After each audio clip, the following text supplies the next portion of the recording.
Né?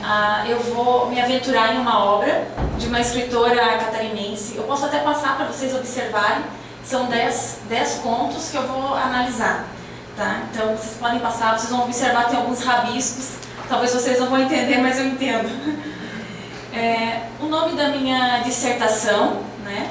As personagens da obra Sombras e Silhuetas, Reflexos da Mulher Contemporânea. A minha orientadora é a professora Thaisa, a minha co-orientadora é a professora Janine. Tá? Pode passar. O meu objetivo geral é analisar as personagens da obra Sombras e Silhuetas, de Clarmir Regis, descrevendo a construção cultural de identidade de gênero. Daí o convite para a professora Janine em ser a minha co-orientadora, né? Porque ela é uma estudiosa de gênero.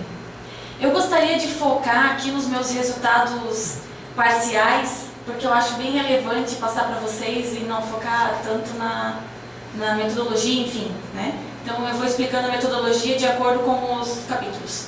Pode passar. Então no primeiro capítulo eu vou fazer todo o levantamento teórico, né? Então essa parte eu acho bem um tanto demorada, mas é muito gratificante, porque é nesse momento que a gente cresce, né? Enquanto analista, enquanto leitor, enfim. Então o primeiro capítulo que eu vou delinear da seguinte forma: a literatura impregnada de representação social. Aí no primeiro subtítulo, a identidade social exposta na literatura. Então aqui eu vou trabalhar com o Pôncio, alguns escritores que foram de forte relevância na minha escrita, né? Serviram como uma base, assim. Pôncio trabalha no texto a linguagem da literatura, né? Então ele trabalha no espaço relacional das linguagens. E quando ele trata da linguagem literária, ele diz que a linguagem literária ela não utiliza a palavra no seu sentido primário. Então, um exemplo bem esdrúxulo, né? Por exemplo, a palavra cadeira. Numa linguagem literária, ela pode não significar cadeira. Então, ela vai caminhando, vai brincando com as palavras, né? E muitas vezes faz com que o leitor, obviamente, né, se questione. Então, um dos pontos que nossas leituras passam sobre literatura é que a literatura ela é considerada como tal porque ela tem um forte teor de inesgotabilidade e que quando você termina, você conclui uma leitura, você não se sente satisfeito, você se sente desestabilizado, você se questiona. Muitas vezes você tem dúvidas e você procura analisar esses questionamentos que você se faz com outras leituras. E assim você vai, na verdade você não vai respondendo, você vai se questionando ainda mais, né? E eu trabalho também com Bakhtin, que ele vai trabalhar aí a biografia e a autobiografia. Então, seria até interessante se a professora Sandra ouvisse, porque eu trabalho também um pouco com representações, né? Então, ele vai falar o quê? Que a biografia é feita por uma outra pessoa, né? Que vai fazer uma análise sobre, digamos assim, um personagem.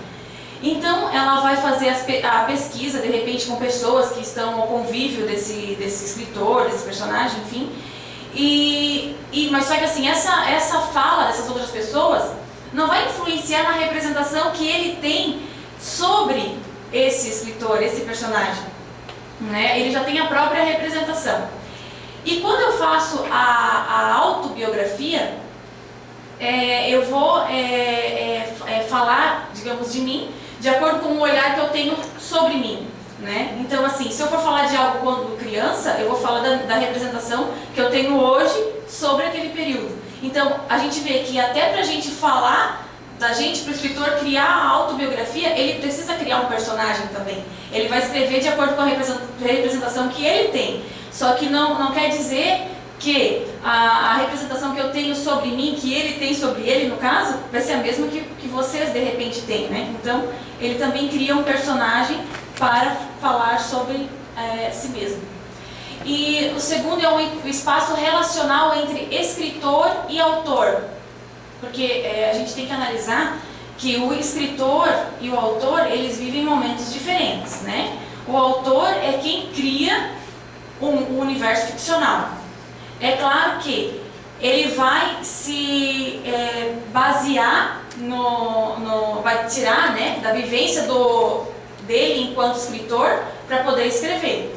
Só que o autor, ele cria um universo ficcional e o escritor, o que ele faz? Ele cumpre o papel social, né? Ele assina a obra, empresta o nome, enfim. Isso eu também vou discutir na análise teórica aí do primeiro capítulo.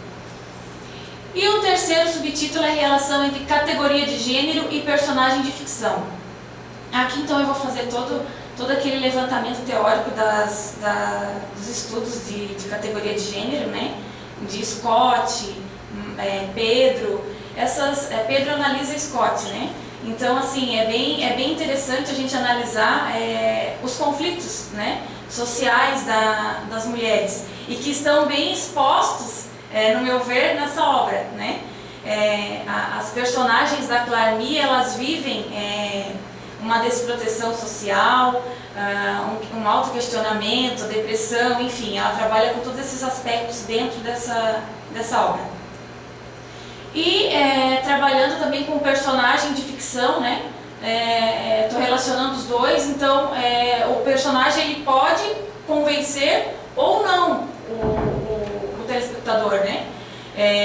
Claro que a responsabilidade dele é grande, né? Ele tem que se caracterizar, né, como o outro, ele tem que deixar, digamos assim, o que ele é e ser o outro. Então ele tem que convencer, ele tem que vestir a máscara, né, para tentar convencer de que realmente aquele universo ficcional existe, né? Pode passar o segundo capítulo.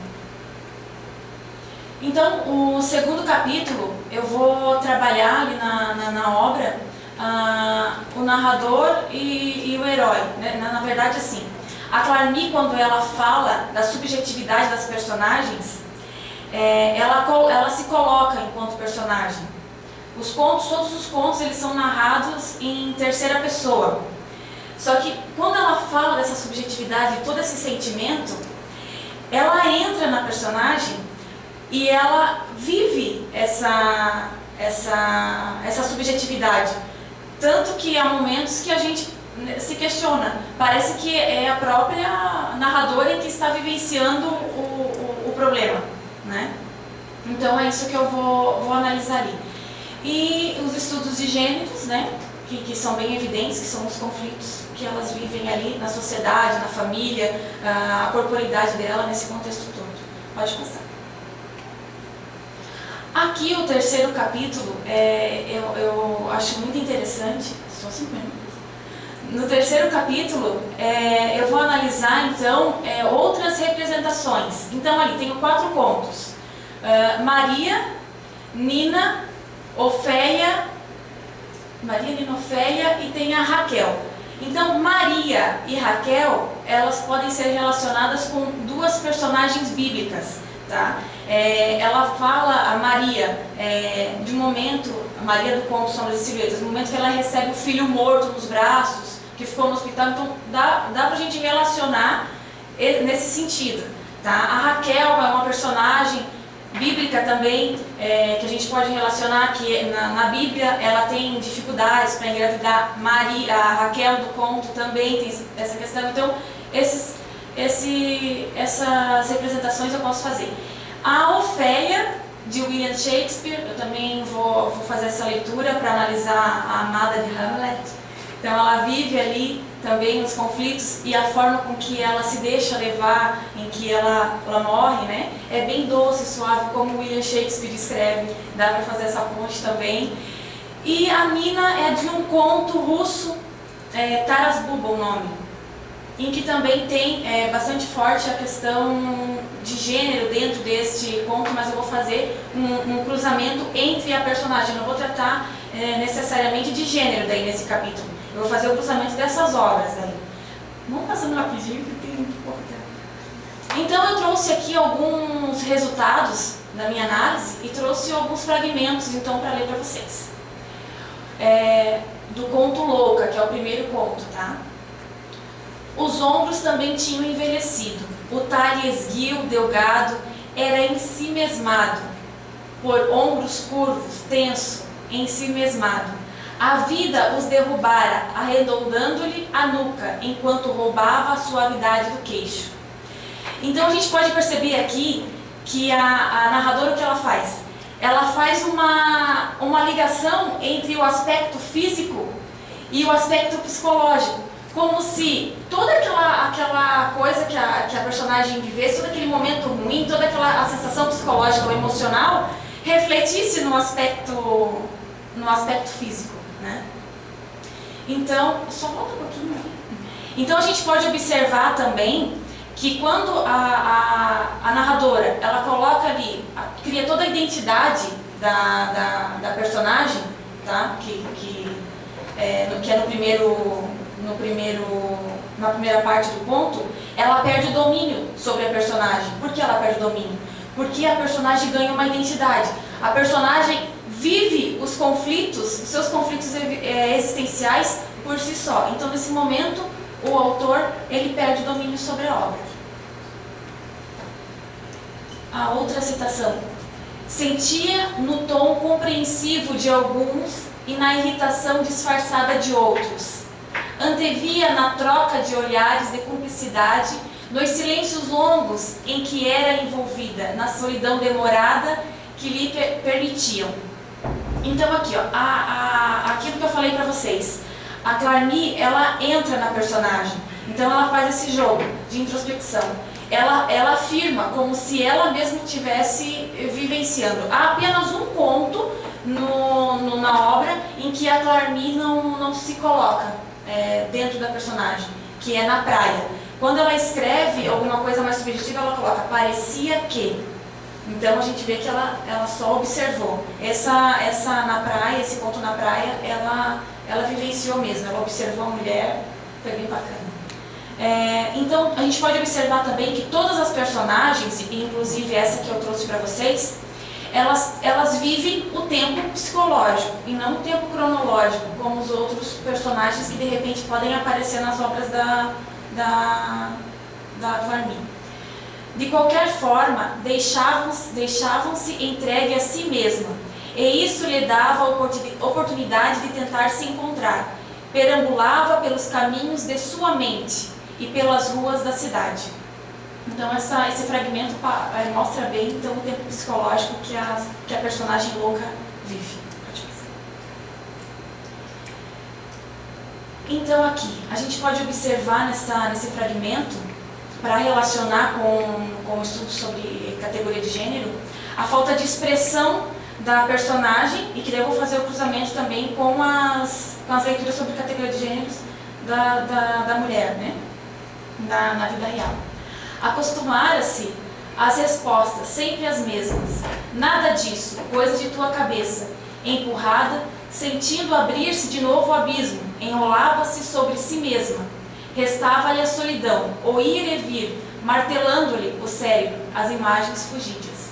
Então aqui, pessoal, eu vou fazer o cruzamento então, da Scott, né, um viés bem bacana para fazer isso, em que elas comentam bastante nos artigos sobre a questão do mercado de trabalho, sabe? Então tudo isso pode envolver, que a mulher pode fazer tão bem, desculpem-me os homens, né, não nada contra, mas assim, o que elas falam? Que as mulheres podem fazer tão bem quanto os homens, e muitas vezes elas são desclassificadas, recebendo salários menores, sabe? Então assim, dentro da própria sociedade há coisas, hoje não tanto, né? Mas há coisas que as mulheres não podiam falar, ou ainda não, sabe? Ah, mas você é mulher, sabe? Essas coisas todas aí eu vou analisar no ponto, e que tenho que amadurecer ainda com um pouco mais de leituras femininas.